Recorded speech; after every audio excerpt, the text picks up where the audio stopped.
Alright, now in method 2 we're going to use trigonometry.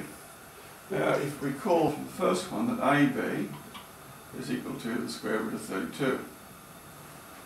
So AB is equal to the square root of 32. Okay, now I'm going to accelerate this a little bit because you can work this out yourself. I've worked out BC, this BC down here, is equal to the square root of 50. And we're going to say that AC, I think this is from again, was equal to the square root of 34. I'll leave you to check that. Now AB, this AB is the side opposite C, so that's equal to little c. BC is the side opposite A, so that's delay. And AC is little b. So we've got the lengths of the three sides. You might be thinking from my previous video, I'll use Heron's formula. Well, you could, but you've got irrationals here to work with, which makes it very complicated. And if you use approximations, you only get an approximate area. What we're going to do here is work out the exact area of this figure and show it's going to be the same as the previous one using this technique. Right, so this is going to be, and we've got root 50, AC was root 34. Okay, now I'm going to use the cosine rule. And we'll look at this angle, and we'll work this angle out here. And we're going to work at the cos of this angle out here. Okay, cos of the angle out here.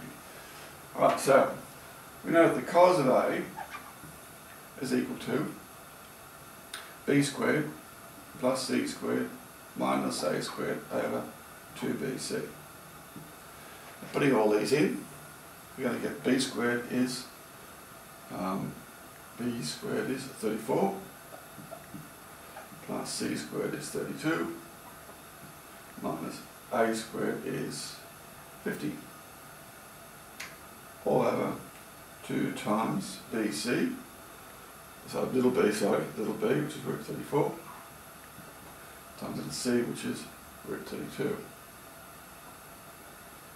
Okay, and that gives me 16 over this 2 times root 34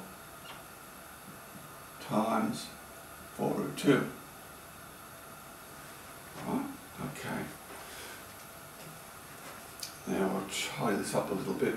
I'll let you tidy that up, and that comes out to 1 on root 17 as your simplification there. Alright, 1 over root 17. Right. Now, at this stage you might say, okay, I'm going to work out the angle. No, what we'll do, because we're going to use another rule to work out the area of a triangle, that is half A BC sine A, half BC sine of A. So we need the sine of A. Now to get the sine of A, we'll just draw a little triangle here. And we're going to have here, and we're going to have, here's my A, it's going to be 1 over the square root of 17. Okay, and of course, when you square that, you get 17 minus 1 is 16, the square root of 16 is 4. So the sine of A is equal to 4 over the square root of 17. So our area, we're almost there, the area is going to be a half times, now careful here, half of root 32 times root 34 times 4 over the square root of 17. Now at this stage you're saying, well, how is that ever going to become 16? So all there's rationals, but it's really sweet the way this comes out. Because you see the square root of 17, this is 2 times root 17. So this will become 1/2 times root 32 times root 2 times 4. Okay, now this is, to prove what's doing it, that's 64, which is 8. So that's a half times 8 times 4. And 4 8's 32, half of 32 is 16 units squared, the exact value. Quite neat, huh? Okay, this is method 3.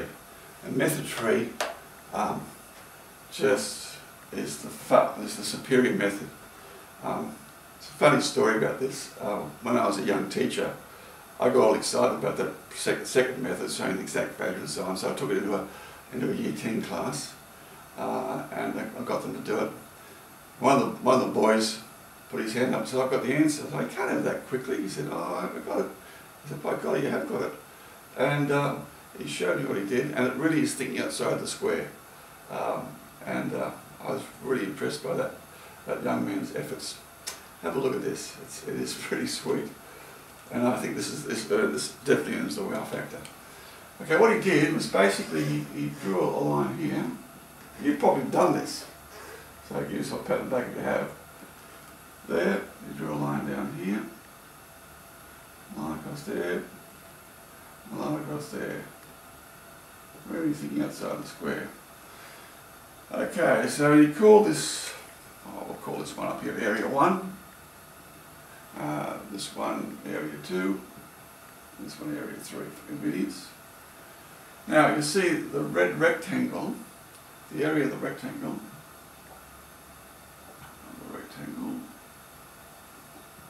okay, is going to be equal to,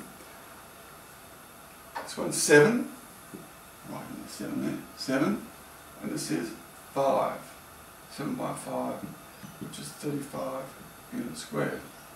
Now you go way around here and work up these guys. The area, first area, triangle is going to be a half times, this is going to be from 5 to 1, 4, and this one here from 6 to 2, 4, which is going to be equal to 8 units squared.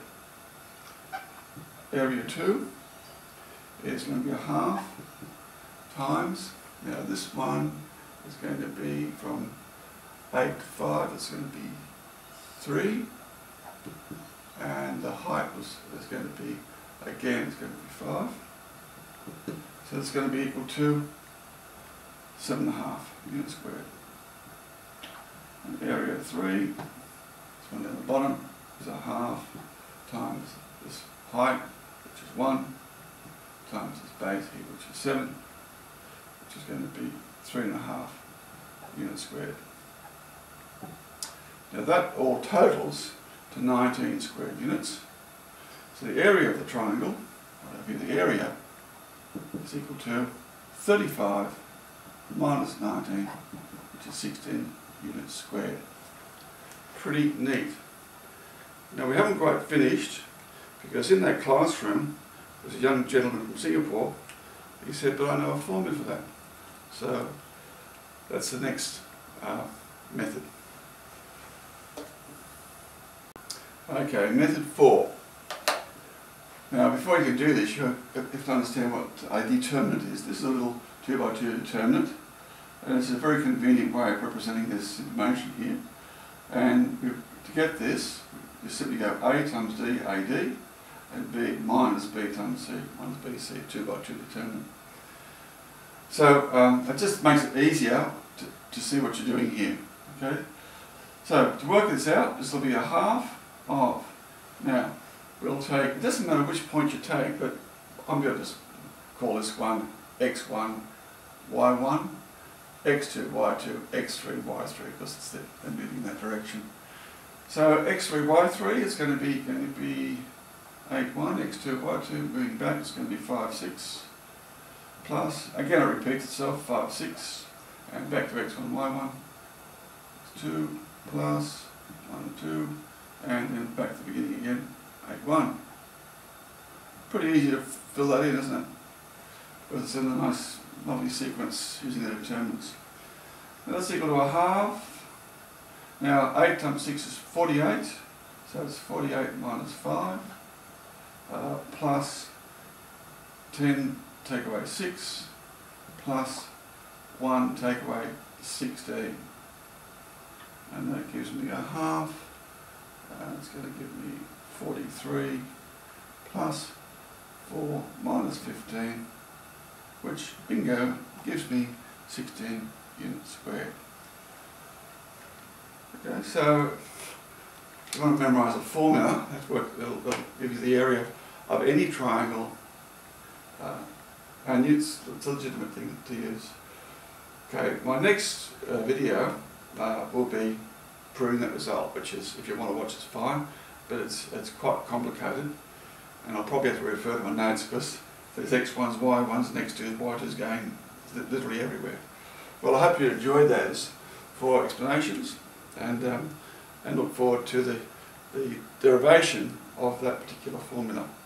But you can have a go yourself if you want to. Just all you got to do is just do the same thing he's done using x1, y1s, and x2, y2s, and x3, y3s, and give it a go. Very, very challenging.